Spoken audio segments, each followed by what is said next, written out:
প্রথমে আপনার নামটা একটু বলেন প্লিজ। আখি। আখি, বয়স কত? 22। 22 বছর। আপনার সন্তানকে কোলে নিয়ে আপনি স্টুডিওতে বসে এই মুহূর্তে গল্পটা বলছেন। ওর বয়স কত? ওর বয়স 1 বছর 5 মাস। কি নাম ওর? আয়াস রহমান। আয়াস রহমান। জি। আয়াস রহমান। ওকে। তো জন্ম জেলা কোথায় আপনার? মানে কোন সাভারে আপনি জন্মগ্রহণ করেছেন? বর্তমানে থাকছেন কোথায়? উত্তরাতে। ঠিক আছে, শুরু করুন প্লিজ, যেখান থেকে বলতে ইচ্ছে করে। পুরো 22 বছরের গল্পটাই শুনতে চাই। আমার 2013 ঘটনা। আমি তখন স্কুল 4-এ পড়ি। ক্লাস 4-এ পড়ে? জি, ক্লাস 4-এ পড়ি। বাবা কি করতে আপনার? বাবা কিছু করতো না, দোকান ভাড়া পেতো, ওখান থেকেই সংসার চলতো। আচ্ছা আচ্ছা। কয় ভাই বোন আপনারা? আমরা তিন ভাই 3 বোন। 3 ভাই 3 বোন। ওকে। আমার বাবা 2টা বিয়ে করছে। আমরা ছোট সংসারে। ওকে। আর ভাইগুলো সব বড় সংসারের। ওকে। খুব চঞ্চল ছিলাম আমি, এর জন্য আমার লেখাপড়াটা হয়নি। এখন লেখাপড়া হয়নি, পরে বাসায় ছিলাম প্রায় অনেক দিনই। আচ্ছা। পরে একটা বিয়ের কথা আসলো। ক্লাস 4-এ থাকতেই? হ্যাঁ, ক্লাস 4 থাকতে। তখন তো বাদ দিয়ে দিয়েছি পড়াশোনা। আচ্ছা।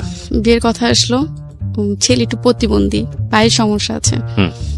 পরে বাবা মেনে নিল, বিয়ের ডেটও ঠিক হয়েছে, কোরবানি ঈদের পরে, মানে একটু লং টাইম ডেটে দিয়ে ফেলছে। পরে দেওয়ার পরে আরেক জায়গা থেকে বিয়ের কথা আসলো, বাবা আরেকজনকে আরেক জায়গায় একটা মেয়ে দেখাতে নিয়ে যাবে। পরে বাবা চিন্তা করলো ওই জায়গায় মেয়ে না দেখে আমার মেয়েতে আসছে। ছেলে আবার সিঙ্গাপুরে থাকে, ভালো, তার ফ্যামিলি একটু ছোট ধরনের, সে একটু সিঙ্গাপুরে থাকে, ভালো টাকা ইনকাম করে। এখন তার সাথে আমার কথা বলা দিল। কথা বলো না আগে, যে লোকের সাথে আমার বিয়ের কথা ছিল, আমার বাবা একটু চালাকি করে আমার ভাবিতে ধারায় ওনাকে বাদ দিয়ে দিয়েছে। আমার এঙ্গেজমেন্টের কথাও ছিল, আচ্ছা, তাকে বাদ দিয়ে দিয়েছে। তারপর যাই হোক উনি চলে গেছে। খুবই কান্নাকাটি করছে, আমাকে বিয়ে করবি, এই প্রতিবন্ধী ছেলেটা। হ্যাঁ, আমাকে বিয়ে করবি। তাদের অবস্থা অনেক ভালো ছিল। আচ্ছা। এখন বাবার তো রাগ, সে ওই ছেলেকে দিয়ে বিয়ে দিবে। প্রতিবন্ধী ছেলেকে দিয়ে না, সিঙ্গাপুরে যে ছেলেটা থাকে সেই ছেলেটা। আচ্ছা। ওই ছেলেটা দিয়ে বিয়ে দিবে। এখন ছেলেটা সবকিছু ঠিকঠাক করলো, আমার মা আবার বাবার সাথে রাগ করে চলে গেছে। মা কথা বলতো, ঠিক হয়েছে, ভালো ফ্যামিলি যদি হয়ে থাকে তাহলে বিয়ে দেখ, কোনো সমস্যা নেই। বিয়ে হলো, হওয়ার পরে আমার বিয়ের 18 দিনের মাথায় উনি সিঙ্গাপুরে চলে যায়। আচ্ছা। এই 18 দিনে ভালো মতো ওনার সাথে আমার মেলামেশা হয় নাই। চলে যাওয়ার পরে আমি তখন আসলে অনেক কিছুই বুঝতাম না। আপনার বয়স কত তখন যখন আপনার বিয়ে হয়েছে? তখন 13 থেকে 14 বছর বয়স। হ্যাঁ, এরকমই হবে। ওকে। চলে গেছে উনি চলে যাওয়ার পরে ভালোই, ওনার ফ্যামিলির সাথে আমার ভালোই। আসলে প্রথম একটা মেয়ে অন্যের ঘরে গেলে অনেক কিছুই মেন্ডেল করে চলতে হয়। আসলে তখন আমি এত কিছু বুঝতাম না, তখন একটু মজার ভিতরে ছিলাম, একটু আনন্দের ভিতরে ছিলাম। কথাবার্তা চলতেছে, ছেলে তো সিঙ্গাপুরের, ভালোই হবে, একটু বাবার বাড়িতে আসা যাওয়া। পরে উনি আবার আসলো, ওনার সাথে আমার ফোনে কথাই হতো, ভিডিও কলে কথাই হতো। পরে উনি আবার আসছে, আবার গেছে, এরকম 2 বার করে উনি 2 থেকে 3 মাসের টাইম নিয়ে আসতো। আচ্ছা। ফার্স্ট হাজবেন্ডের সঙ্গে বয়সের ডিফারেন্স কত ছিল আপনার? ওনার বয়স 30, আপনার তখন 14, মানে আপনার ডাবলেরও বেশি। হ্যাঁ। ওকে। উনি একটু কালো ছিল। ওকে। আমি তো তখন ছোট ছিলাম, তো আমি ভালোই সুন্দর ছিলাম। আসলে আমি বললাম না, আমি এত কিছু বুঝতামও না, কি করলে কি হবে, কি বললে কি হবে, না, খুব স্বাভাবিক, এত কিছু বুঝতাম না। আর আমাদের ফ্যামিলিতে এরকম একটা জিনিস, আমাকে অনেক কিছুই বুঝতাম না। আমার ফ্যামিলির থেকে আমাকে অনেক কিছু বলে নাই, ভয় পেলে কি হবে, কেউ একটা কথা বলে কি উত্তর দিতে হবে, এগুলো আমাকে কখনো শেখায় না। জ্ঞানের প্রয়োজন সেগুলো কখনোই না। মা কখনো বলে নাই এই ওদিকে যাবা না তুমি। নিজের এনজয় মতো সবকিছুই করতাম, এদিকে যেতাম, ওদিকে যেতাম, সবকিছু করতাম। উনি আসলো, আসার পরে ভালোই সংসার পরে উনি আবার চলে গেছে। চলে যাওয়ার পরে একটা মেয়ে আসছে সিঙ্গাপুর থেকে। মেয়েটা ভালোই বয়স হবে, কত হবে, 18, 19, 20 বয়স হবে। উনি আসার পরে আমাদের বাসায় আমার নাম জিজ্ঞেস করতেছে, আমি কে আসে বিষয়। পরে আমার শাশুড়ি বললো ও তো সোহেলের ওয়াইফ। পরে বলতেছে ও সোহেলের ওয়াইফ, এ নিয়ে একটু মানে ওনার দিয়ে দেখলাম উনি একটু মন খারাপ করছে। পরে জিজ্ঞেস করলাম কে আপনি? মা বলতেছে আমাদের বাসায় ছিল মেয়েটা, আগে ছিল, আমরা অনেক যত্ন করছি, মেয়েটার কেউ ছিল না, আমাদের বাসায় ছিল, আমাকে ফুপি বলে ডাকে। ফুপি বলে ডাকে। আমি সোহেলকে ফোন দিছি, আমাদের বাসায় একটা মেয়ে আসছে, মেয়েটা কে? বলে মেয়েটা তো এরকম এরকম আমার সাথে ছিল, আমার সাথে ভালো সম্পর্ক, এই সেই। আমার মন মেজাজ খারাপ হয়ে গেছে, মেয়েটা আমার বাসায় কেন আসছে? তুমি বিবাহিত, এটা জেনেও কেন আসছে? না আসতে পারতো। ওর মেয়েটাকে ফোন দিলাম, আপনি আমার সাথে দেখা করেন, কোথায় আসবেন, ক্যাশ। আর এর ভিতরে ও আমাকে অনেক কথাই বলে ফেলছে, ওর পার্সোনাল যে কথাগুলো আমাকে বলে ফেলছে। মেয়েটার সাথে মেয়েটা দেখা করবে না, কিছু ও মানা করে দিছে, দেখা করো না, দেখা করলে ওইটা অনেক দুষ্টু, অনেক রাগারাগি করতে পারে। আসলে খুব রাগ ছিল তখন আমার। পরে মেয়েটা দেশের বাড়ি চলে যায়, আসার পর ওনার বাসায় আমার দেখা করার কথা ছিল। বাসায় না, আমি একটু রেস্টুরেন্টে দেখা করার চেষ্টা করেছিলাম, হয়নি। পরে যাই হোক, ওনার বাসায় আমার দেখা করেছি। করার পরে কথা বললো, আপনি কেন আমার বাসায় গেলেন, কি উদ্দেশ্যে? বলে দেখলাম আমার থেকে সেলোর ওয়াইফ সুন্দর কিনা, আসলে অনেক সুন্দর। আমি বলি সুন্দরে অসুন্দর কোনো প্রশ্ন ওঠে না। পরে আবার বলতেছে তোমার হাজবেন্ডের সাথে তো আমি ছিলাম বলতে আপনি কথাগুলো কিভাবে বলতেছেন? আপনার সাথে আমি ভালো মতো দেখা করতে আসছি, আপনি কেন এই কথাগুলো আমাকে বলতেছেন? বলে হ্যাঁ, সিঙ্গাপুরেও তো আমি তোমার হাজবেন্ডের সাথে থাকেন। পরে খুবই ঝগড়া হয় ওনার সাথে। ঝগড়া হওয়ার পর আমার হাতে অনেক টাকা ছিল। বাবার বাড়ি যখনই যেতাম বাবা টাকা দিত। হাজবেন্ডের কাছে কখনোই টাকা পেতাম না বলতে, সে তো বাহিরে থাকতো, আর বাহিরে থেকে কখনোই টাকা পাঠাতেন। একবার পাঠিয়েছে উনি টাকা, 5,000 না কত জানি। বাবা এই সবকিছু আমাকে দেখাশোনা করতো, টাকা দিত, কাপড় চোপড় কিনে দিত। পরে ওই টাকা দিয়ে আমি অনেকগুলো ঘুমের ট্যাবলেট খেয়ে ফেলি। কয় পাতা হবে, 5-6 পাতা হবে। আমি বাসে আসছি, আসার পরে আমার যে হাজবেন্ড, তার মামতো ভাই বলে দিচ্ছে, ভাবি তো ওই বাসায় গেছিল, ওই মেয়েটার সাথে ঝগড়া করছে। তারপর আমরা ওনাকে বাসায় পাঠায় দিচ্ছি। এই কথাটা আমার শ্বশুর আর শাশুড়িকে এসে বলছে। ঘরে আবার ছোট ভাইয়ের বউ ছিল, ওনাকেও এসে বলছে। বলার পর ওই যে আমি যে ঘুমের ট্যাবলেট নিয়ে আসছি, আমি খাবো, আমার নিয়ত খারাপ, কেন আমি এগুলো শুনবো? আমি তাকে বিয়ে করছি, আমি কেন এগুলো শুনবো? আর আমি তো প্রেম করে বিয়ে করিনি, আমার বাবা আমাকে দিচ্ছে। পরে রাত্রে অল্প কটা ভাত খেয়ে আমি আর আমার শাশুড়ির সাথে কেউর সাথে কথা বলি নাই। অনেকগুলো অল্প একটু ভাত খেয়ে ঘরে চলে গেছে। আর আমাদের ওই ঘরটা ছিল কি টিনের ঘর। আমার বাবার বাড়ির অবস্থা ভালো, তাদের বাসায় এসে আমি ঘুমাইতেও পারতাম না, কিচ্ছু না। টিনের ঘর, একটু দরজাটা ধাক্কা দিলেই খুলে যেত, এরকম অবস্থা ছিল। পরে অনেকগুলো ঘুমের ট্যাবলেট খেয়ে ফেলি সেদিন রাত্রে আমার মনে আছে, এখনো মনে আছে, আমি রাত্রে অনেকবার বমি করছি। আচ্ছা। ওনাদের কলপারে যে বমি যখন করছি, তখন যে ট্যাবলেট গুলো খাইছে অনেকগুলো বের হয়ে গেছে। পরে সকালবেলা এগুলো আমার ছোট ভাইয়ের বউ বুঝতে পারছে আমি এগুলো করছি, উনি আবার ওগুলো পরিষ্কার করে ফেলছে। আর ওখানে কি বলে, ঘনবসতি যেরকম মানুষ থাকে না, ওরকম মানুষ থাকে। এখন এক কথা শুনলে তো আরেক কথা হবেই, এটা স্বাভাবিক। একজনে বলে আমি নেশা করছি, আরেকজনে বলে এটা করছি সেটা করছি। পরে আমার মাকে ফোন দেয়, সকাল আর উঠি না, উঠবো কিভাবে, অনেকগুলো ঘুমের ট্যাবলেট খেয়ে ফেলছি। আমার মাকে ফোন দেয়, মা এসে দেখে এই অবস্থা। মা আবার আমার বড় মাও এসে দুজনে এসে আমাকে নিয়ে যায়। নিয়ে যাওয়ার পরে হাসপাতালে নিয়ে যায়। আমার বাবা তখন শেরপুর ছিল, নানু বাড়িতে। পরে নিয়ে যায় হাসপাতালে, ভর্তি ছিলাম প্রায় 2 দিন। ওখান থেকে নিয়ে এসে আমাকে নানু বাড়িতে নিয়ে যায় শেরপুর বাবা। এখন উনি আমার এই কথাগুলো শুনে উনি সিঙ্গাপুর থেকে চলে আসছে। এসে ডাইরেক্ট ওনার মার কাছেও মনে হয় যায় নাই, গেছে কিনা আমি জানি না। উনি ডাইরেক্ট এয়ারপোর্টে নিয়ে মনে হয় বাসে উঠে শেরপুর চলে গেছে আমার কাছে, আমাকে দেখবে। তখন আমার সেন্স এতটাই ছিল না। তখন আমি শেরপুর অঞ্চলে তো গ্রাম অঞ্চল, প্যান্ট শার্ট পরলে খুবই মাইন্ডে নেয় সবাই। এখন আমি সবগুলো কাপড় ছিঁড়ে ফেলছি, যে অসুস্থ ছিলাম তখন সেন্স ছিল না, তখন সবগুলো কাপড় ছিঁড়ে ফেলছে। আমাকে আবার প্যান্ট শার্ট পরা আমি খুবই পছন্দ করতাম, এখনো অনেক পছন্দ করি, দেখলে আমার খুবই আফসোস লাগে। তখন প্যান্ট শার্ট অনেকগুলো নিছি ব্যাগে করে, নেওয়ার পরে ওগুলো পরছি। আমার হাজবেন্ড একদমই পছন্দ করে নাই, বাবা ওই জিনিসটা মেনে নেয় নাই। পরে আমাকে গায়ে হাত দিল, কেন এটা পরছো, তুমি অন্য কিছু পরো। পরে প্যান্ট শার্টই পরছি, অন্য একটা নিছি। পরে উনি আসার পরে অনেক কথাবার্তা বলে উনি আমাকে নিয়ে গেছে। নিয়ে যাওয়ার পরে পরবর্তীতে শুনতে পারে উনি আবার একটা বিয়ে করছে আমার আগে। ও কিভাবে জানতে পারেন এটা? এটা ওই যে বললাম না, ওনাদের বাসাটা এরকম একটা বাসা, ঘনবসতি। আচ্ছা। একজন একটা কথা বললে আরেকজনের মানে কান চলে যায়। যেমন আমি ঘুমে ট্যাবলেট খাইছি আর ওনারা বলতেছে আমি নেশা করছি, আচ্ছা আচ্ছা, ইয়াবা খাইছি, এটা খাইছি, সেটা খাইছি, এর জন্য এই অবস্থা।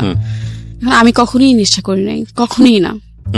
শুনতে পারি ওনার একজন ওয়াইফ ছিল, ওনারা চালাকি করে ওনাকে বাদ দিচ্ছে অনেক বছর আগের কথা। পরে সোহেলকে জিজ্ঞেস করলাম এটা কেন, মানে কেন করছো, আমাকে বলতে পারতা, আমার ফ্যামিলিকে বলতে পারতা তোমার ওয়াইফ আসছে, বিয়ে করছিল বা মানে আগে একটা বিয়ে করেছিল সে, হ্যাঁ, সেটা বলে আমাকে নিতে পারতো বা আমাকে আমার ফ্যামিলিকে জানাতে পারতো। পরে আমার ফ্যামিলিকে এসে বললাম বাবা এই ঘটনা, আপনারা কিভাবে দিলেন, এটা কিভাবে সম্ভব? বাবা আর কিছু বলেন। আর বাবা খুবই রাগী ছিল আমাদের বাসায়, বাবাকে অনেক ভয় পেত সবাই। পরে ওনার সাথে ওই যে মেয়েটারে যে আমি গায়ে হাত দিছি, এই মেয়েটার সোহেলকে উল্টাপাল্টা কথা বলছে, বলে এরপরের থেকে সোহেল আমার সাথে আর যোগাযোগ করে না, কথা বলে না। আমি একটু চকলেট, একটু আইসক্রিম খেতে খুবই পছন্দ করতাম হিসাব ছাড়া। উনি কি করতো, অন্য মেয়েদের, বাংলাদেশে অন্যান্য মেয়েদের তার সাথে খুব ভালো রিলেশন ছিল, সেই মেয়েদের ভিসা পাঠাইতো সিঙ্গাপুরে যাওয়ার জন্য, চকলেট পাঠাইতো, চকলেট পাঠায় ছবি তুলতো, মেয়েটা চকলেট খেত আর ছবি পাঠাইতো আমার কাছে। আমাকে খুবই বাজে ভাবে গালিগালাজ করতো, তুই এটা, তুই সেটা।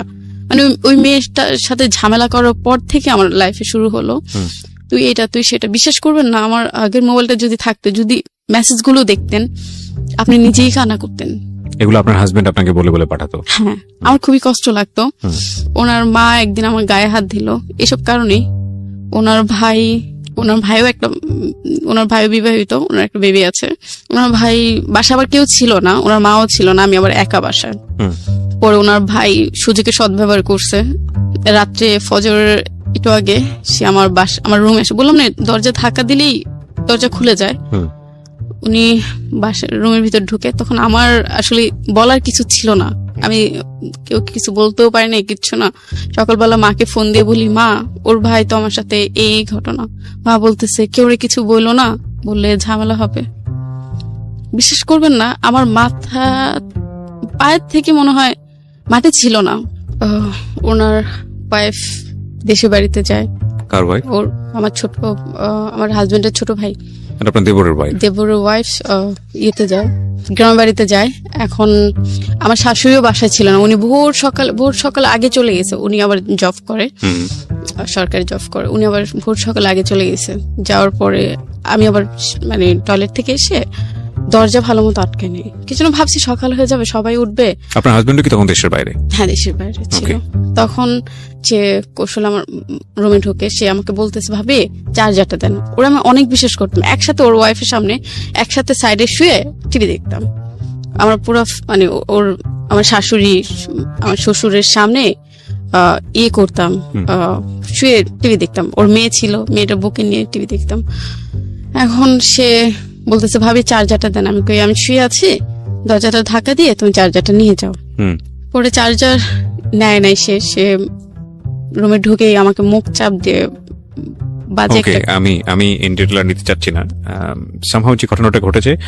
তারপর সে বিশ্বাস করবেন না, মানে আমি কখনই ভাবি নাই ও আমার ছোট ভাইয়ের ভাই, ওরা আমার নিজের ভাইয়ের মতো দেখতাম। কিছু একসাথে ঘুমাতাম, একসাথে কথা বলতাম। আপনি কি করলেন এরকম একটা ঘটনা ঘটে যাওয়ার পরে? তখন মাকে বললাম, মা এই ঘটনা, সে তো আমার সাথে এটা করছে। মা বলতেছে কেউ বলা দরকার নাই, বললে তোমার সংসার টিকবে না। পরে ঘুমিয়েছিলাম অনেকক্ষণ, খুবই কষ্ট পাইছি। আবার সেদিন আবার আমার হাজবেন্ডের জন্য গরু মাংস পাঠানোর কথা ছিল বাইরে। কোন দেশে থাকতো? সিঙ্গাপুরে কথা ছিল ওনার জন্য গরু মাংস রান্না করো। তখন আমার শাশুড়ি বলতেছে, কি হয়েছে, এরকম শুয়ে থাকলে হবে, যাও বাজার থেকে গরু মাংস কিনে নিয়ে আসো, অল্প আছে আরো নিয়ে আসো। আপনি শাশুড়িকে বলেছিলেন এই ঘটনাটা? আমার মা বলেছিল। আপনার মা বলেছিল, রেসপন্স কি ছিল?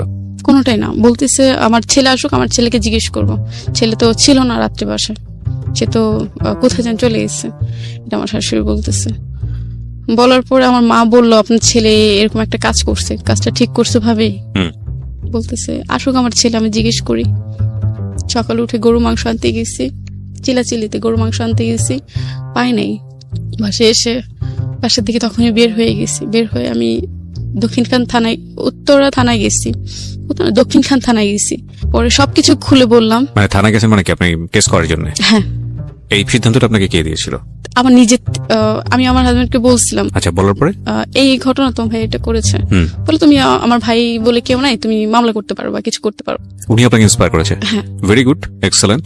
খুবই কষ্ট লাগছে কি জন্য, তার ভাই সে কিছু না বলে সে আমাকে বলে মামলা করতে, খুবই কষ্ট লাগলো। না না, এটা তো আমি মনে করি যে সে আপনাকে ভালো সাজেশন দিয়েছে। প্রথম কথা হচ্ছে বলবো তো পরে, আগে মামলা করুক, আইনি অ্যাকশন আগে নিক, কারণ আইনি অ্যাকশন আনলে তো এগুলো প্রুফ থাকবে না। ঠিক আছে, আপনার কাছে আপনি হয়তো বিষয়টাকে কিভাবে দেখেছেন সেটা আপনার বিষয়, বাট আমার জায়গা থেকে আমি মনে করি যে সে আপনাকে ভালো সাজেশন দিয়েছে। হ্যাঁ দিয়েছে, ওই যে ভাই বলে কিছু বললো না, আমাকে বলছে ভাইকে কিছু বলে না, বলেছে আগে মামলা করো, মামলা করো। আচ্ছা, তারপর আমি গেলাম ওই থানায়, এবার মামলা হবে না। কেন হবে না? আপনি পুলিশকে বলেছেন যে এই ঘটনা ঘটেছে? হ্যাঁ সব বলেছি, আসলে আমি প্রমাণটা ছিল না। প্রমাণ তো পুলিশ ইনভেস্টিগেট করবে, মেডিকেল করবে, সেটা তারপরে প্রমাণ কিভাবে করবে সেটা তো আসলে। আপনি কি করেছেন ওখানে গিয়ে আমাকে একটু বলুন। ওনাকে আমি সব বলেছি এই ঘটনা, উনি বলছে কোথায় জায়গাটা কোথায়, পরে আমি জায়গাটা বলছি এখানে, বলে এখানে না, আপনি এয়ারপোর্ট থানা যান। আচ্ছা, মানে ওই থানার মধ্যে আপনি জানি আর কি, থানা এরিয়া তো অন্য থানায় চলে গিয়েছে। হ্যাঁ, আমি জানতাম না কোন থানায় গেলে কি হবে। আচ্ছা, এটা আমি জানতাম না, যেন কখনোই ভাবি না আমি থানায় যেতে হবে। ওকে। পরে এয়ারপোর্ট থানায় গেলাম, পরে বলতেছে এটা এখানে না, আপনি এয়ারপোর্টের ভিতরে একটা থানা আছে, আপনি ওখানে যান। আচ্ছা, তারপর হাতে টাকা ছিল না, খুবই কষ্ট করে আমি হেঁটে হেঁটে হেঁটে হেঁটে গেছি খুঁজ করে। পরে যে অনেকক্ষণ বসেছিলাম, বললাম আপনার সাথে একটু কথা বলবো, অফিসার বলতেছে আপনার সাথে একটু কথা বলবো। বলে কি কথা বলবেন?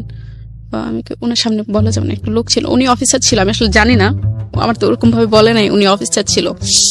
এখন বলতেছে, আমি অনেকক্ষণ বসে আছি, কিন্তু লজ্জার কথা বলা যাবে না কেউ সামনে, তখন ছোট ছিলাম বুঝতেও পারিনি। অনেকক্ষণ পরে বলতেছে, উনিও তো অফিসার, আপনি বলেন ওনার সামনে কি বলতে চান। আপনি অনেকক্ষণ ধরে বসে আছেন। দুজনে কি পুলিশ অফিসার? হ্যাঁ। কোন মহিলা অফিসার ছিল না থানাতে? ছিল না। আচ্ছা, তারপর পরে বললাম আমার সাথে এই ঘটেছে, এই ঘটনা, আমি মামলা করতে চাই। আপনার বয়স কত? 14 হবে, 13-14 হবে। বলে আপনাকে বিয়ে দিচ্ছে, আপনার বাবা মাও ধরে নিয়ে যাব, আপনার শ্বশুর শাশুড়িকে ধরে নিয়ে যাবো, কিন্তু আপনি নাবালক। তখনই আমি আসলে নাবালক ছিলাম, দুজনকে ধরে নিয়ে যাব। একটু ভয় লাগছে, আমার শ্বশুর বাড়ির লোকগুলো ধরলে আমার কোনো আপত্তি না, আমার বাবা মাকে যদি ধরে তাহলে আমার খুবই কষ্ট লাগবে, আমার কারণে আমার বাবা মা কিছু হবে, সেটা আমি কখনোই চাই নাই, ভয় লাগছে। তারপর বলতেছে আপনার শ্বশুরের নাম্বার আছে? হ্যাঁ আছে। আমার শ্বশুরও ফোন দিয়ে বললো আপনার ছেলের বউ আসছে, এই ঘটনা কি হয়েছে। পরে আমার শ্বশুর উল্টাপাল্টা বুঝাইতেছে, আসলে এগুলো মিথ্যে কথা, সে মিথ্যে কথা প্রচার করতেছে বা কিছু। আমি বলি আপনি মেডিকেলে যদি নিয়ে যান আমাকে নিতে পারেন, আমার কোনো আপত্তি নাই। পরে আমাকে অনেক কিছু বুঝে ওখান থেকে, আমার শ্বশুর যখন বলছে মিথ্যে কথা এগুলো প্রচার করতেছে, তখন ওই অফিসারটা অনেক কিছু বুঝে আমাকে ওখান থেকে বিদায় করে দিচ্ছে। অফিসারই আপনাকে বুঝিয়ে পার করে দিয়েছে ওখান থেকে? কি বুঝিয়েছে আপনাকে? আপনার বাবা মাকে ধরে নিয়ে যাবো, কিছু আপনি নাবালক। সেটা আপনার, সেটা লিগ্যাল অ্যাকশন থেকে অফিসার 100% কারেক্ট কথা বলেছে, এগুলো বলে আমাকে পাঠিয়ে দিয়েছে। সে আমাকে আসলে ওরকম ভাবে গুরুত্ব দেয় নাই আপনার কাছে মনে হয়েছে। হ্যাঁ, বাট সে আপনাকে যে কথাটা বলেছে সেটা কিন্তু কারেক্ট। 13-14 বছর বয়সে যে বাবা মা বিয়ে দেয় তারা কিন্তু ultimately is one kind of crime, এবং সে যদি লিগ্যাল পার্সপেক্টিভ থেকে যদি দৌড়ায় তাহলে আপনার বাবা মাও কিন্তু আসলে এই ঘটনার প্রেক্ষাপটে কিন্তু টান পড়তে পারে। তো আমি জানি না, আমি নট এ লয়ার, বাট আমার মনে হয় পুলিশ যেখানে আপনাকে যে এটা বলেছে সেটা বলেছে ঠিকই আছে। তবে একটা জিনিস আমার মনে হয় যে থানাতে আসলে ওই সময়টাতে আপনি ডিমান্ড করেছেন কিনা জানি না, কোন মহিলা পুলিশ তো